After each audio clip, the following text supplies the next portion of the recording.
So Q&A session part 2. This is going to be more around off-season questions, and we're going to get a bit more specific around training. And the first question here is from John, and he is from Europe. He's from London, so good to have you, John. Actually, just outside of London, I see Bournemouth, which is down to the south there. Very similar to my town, John, Southend in Essex. So we're sort of like brothers in kind in a way. But you've got a question around balancing strength goals with endurance training. A nice meaty one to begin. John asks, I know I need to work on my strength training, but in order to prioritize something that I don't have unlimited time to train. Until now, I tended to do one strength work a week, but not consistently. And the thing that I've always balancing is I also want to work on my swim this off season, trying to swim 2 to 3 times a week. I'm figuring out how to make all of my training work so that I can also get strength training in a week.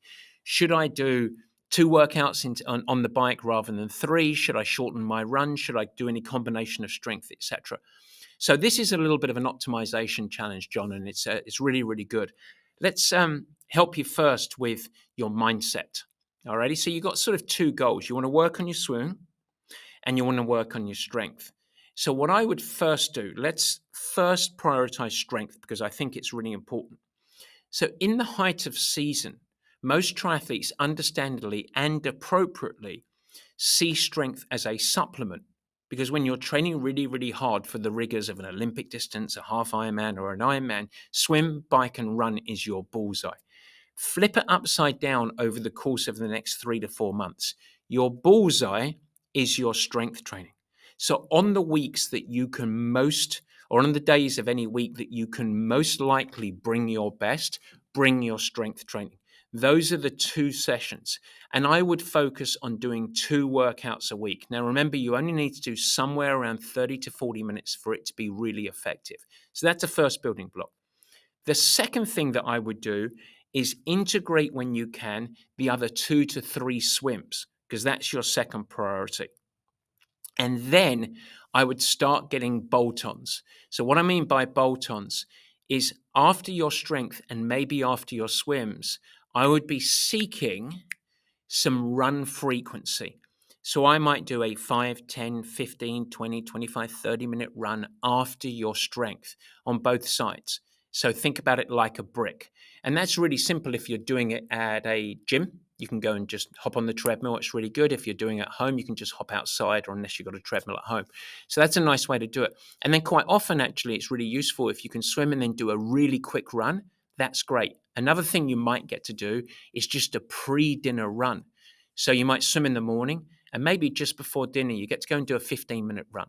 It can be soul-filling. It doesn't need to be a big, rigorous training session, but sometimes that's a nice way to sneak things in where it energizes you, you feel better, you enjoy your dinner, you're more present for the family, etc.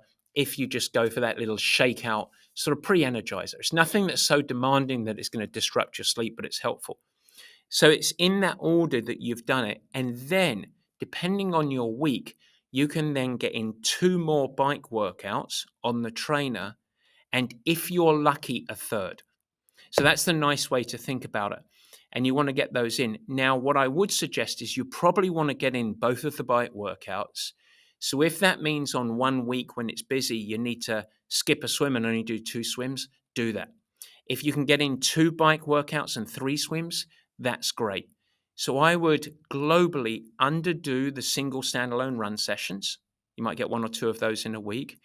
I would flex on number of swims and number of bikes, but really ensure that you do swims first, then bikes. But if you can't get in 2 bikes, you're going to lose a swim. And then the third bike is a luxury bike. It's great if you can do it. If not, don't worry, 2 sessions a week. So that's the way that you organize training.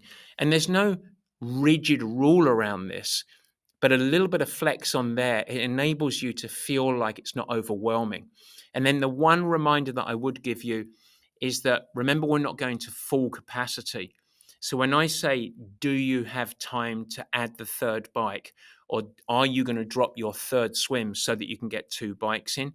I don't want you butting up against full capacity. So if it's a decision to be made, go less.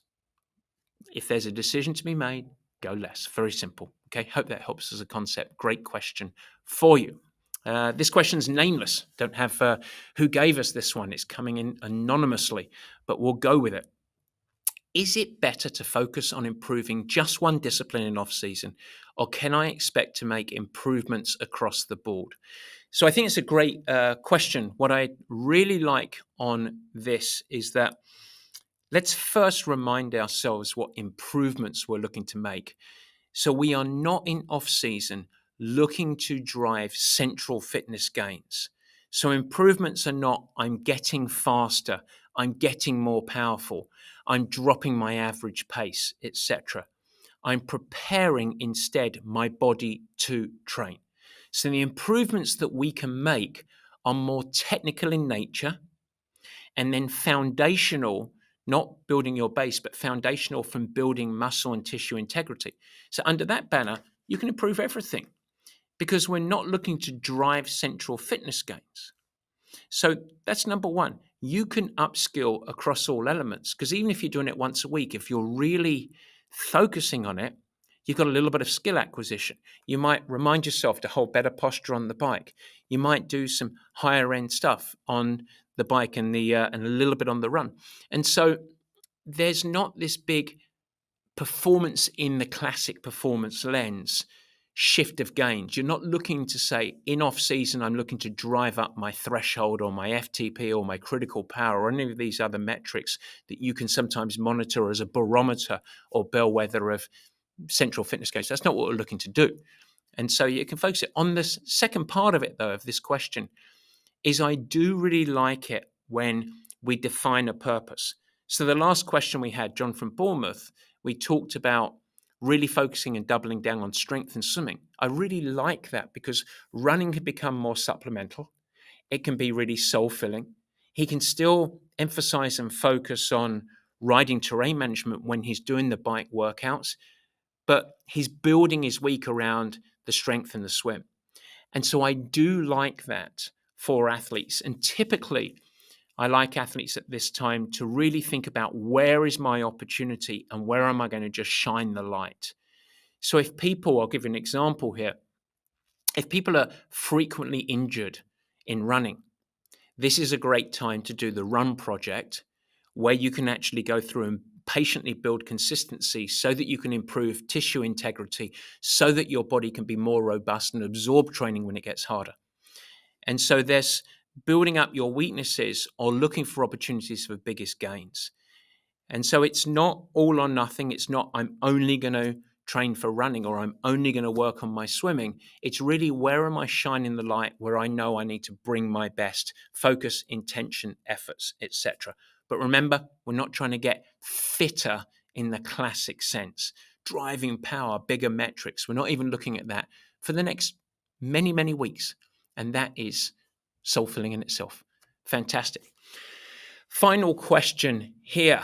Enrique, good question. Mexico City here. Rest days and off-season training. If the overall volume is lower during off-season, does that mean I can do something every day or should I still be scheduling a full rest day periodically? Well, the good news here is there is no right answer to this, Enrique. And I have athletes that do something almost every single day, and that includes off-season. Now, I would say in off-season, the focus can be dialed down a notch. The obsession can certainly be dialed down. And quite often, life happens in off-season. It might be holiday party. It might be a school event. It might be Halloween, whatever it might be. And in those occasions, guilt-free, leverage it for a rest day. The second part of the answer is that if you feel like you benefit from one day off, that you just don't do anything because it's off season and it makes you feel better, then take a day off every single week.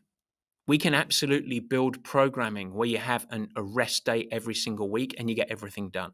That's a nice way to do it. And a lot of athletes love that. But if you're someone that really enjoys doing something every day, it makes you more energetic.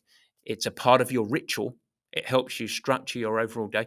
There's nothing wrong on the counter side of doing something every day, realizing that a lot of it's pretty easy we're not driving central fitness gains, and we're not going up to our full capacity.